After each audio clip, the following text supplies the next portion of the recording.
તેના દાદી. તે છોકરાનું નામ હતું બુદ્ધો. તે રોજ શાળાએ જતો અને આવતો.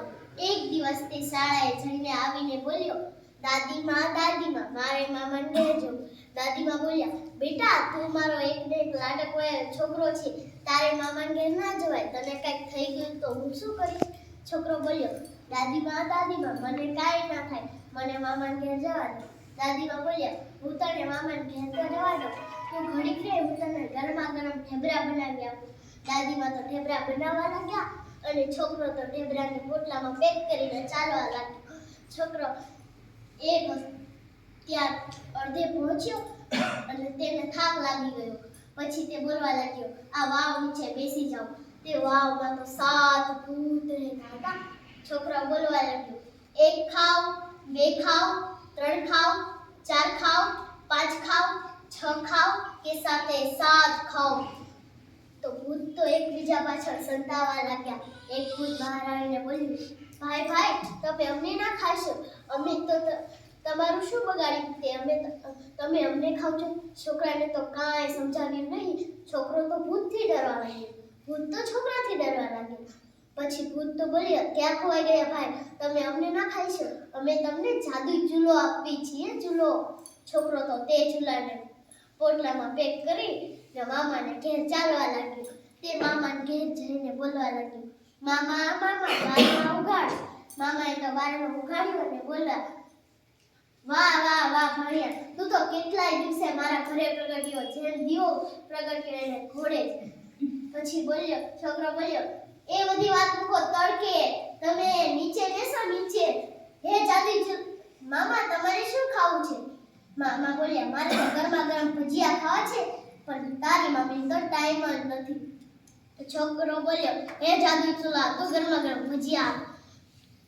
જેવા ગરમા ગરમ ભજીયા આવ્યા, મામા કરીને ખાવા લાગ્યા અને મામા તો રાજી થઈને બોલ્યા, વાહ ભણ્યા વાહ, તારો આ શું પોકાર છે, તું તો જાદુઈ ચૂલો લાવ્યો છો. મામી તો ચોંકી ઉઠીને બોલી, આ ભણ્યામાં તો નવું લાયા કરે છે. એમ કરીને રાત્રે બધા સૂઈ ગયા અને મમ્મી તો ગુસ્સામાં થઈને રાત્રે બજારમાં જવા લાગી. બજારમાં જઈને નવો ચૂલો લાવી અને તે ચૂલા સાથે બદલી આપ્યો.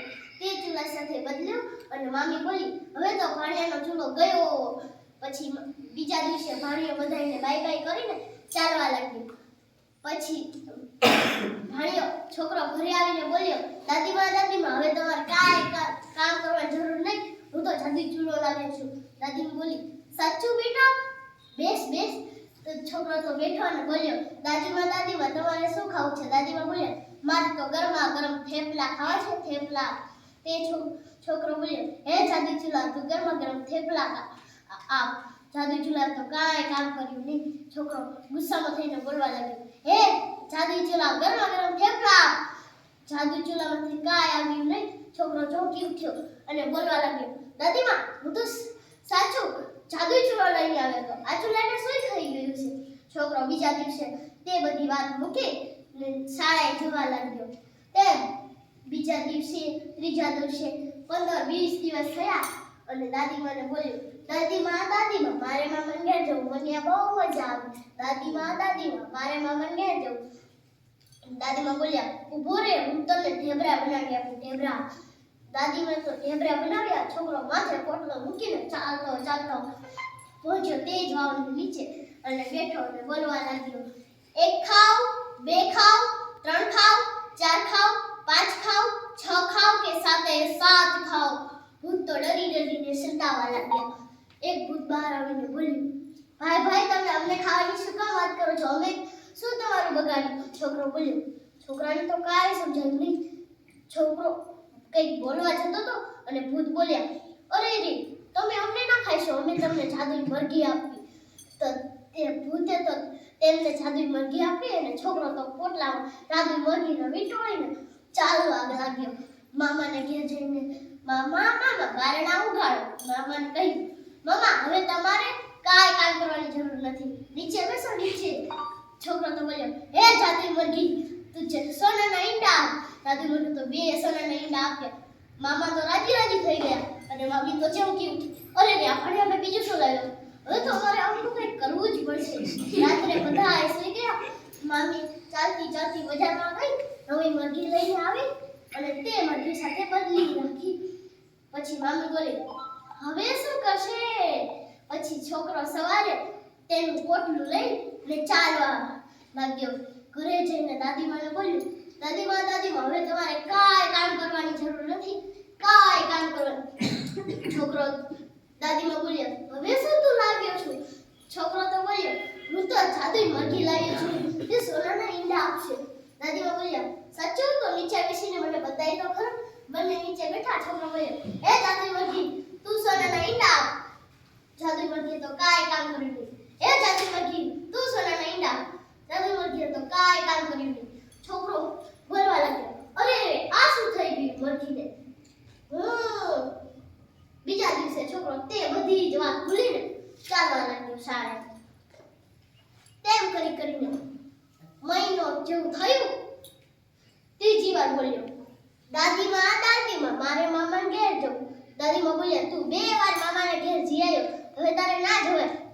દાદીમા મારે મામાને ઘેર જવું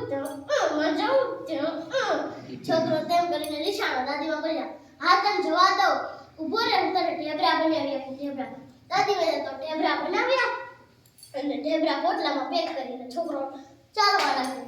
ચાલતો તે વાવની નીચે જઈને બેઠો અને બોલવા લાગ્યો, 1 ખાવ, 2 ખાવ, 3 ખાવ, 4 ખાવ, 5 ખાવ, 6 ખાવ કે 7 ખાવ.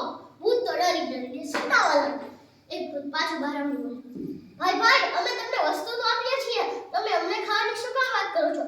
છોકરાને તો આખરે સમજાઈ ગયું. પછી છોકરો ઊભો થઈને બોલવા લાગ્યો, તમારી એક કાંઈ વસ્તુ કામ કરતી નથી. તો ભૂતભાઈ બોલ્યા, તમારી જે વસ્તુ ચોરી છે ને તેને આ તુમડી તળામ વાગવા મળશે. છોકરો તો તુમડીને લઈને ચાલવા લાગ્યો. મામી અને મામાના ઘરે જઈને, મામા કોને લીધી છે મારી જાદુઈ વસ્તુ? મામા કોને લીધી છે મારી જાદુઈ વસ્તુ? એકે કાંઈ જવાબ આપ્યો નહીં. મામી તો ધ્રુજવા લાગી. છોકરો બોલ્યો, હે જાદુઈ તુમડી, જેને મારી વસ્તુ લીધી હોય તેને ઢીમણા કરી નાખ, ઢીમણા. મામી પાસે જાદુઈ તુમડી ગઈ અને નાકે કાને બધે આવડા ઢીમણા કરી નાખ્યા. ઢીમણા. મામી તો બોલવા લાગી, એ ભાણિયાભાઈ તમારી તુમડી લઈ જાઓ, નહીં તો આ મને મારી નાખશે. ભાણિયે તો, એ જાદુઈ તુમડી તું પાછી આવતી રહે. મામી હજુ લાલચમાં ન રહેશો, તમારો ભાણિયો જીવે છે. આ વાર્તામાંથી આપણને તે જ બોધ મળે છે કે કોઈની વસ્તુ ચોરવી જોઈએ નહીં તો ભગવાન આપણને તે સજા આપે છે.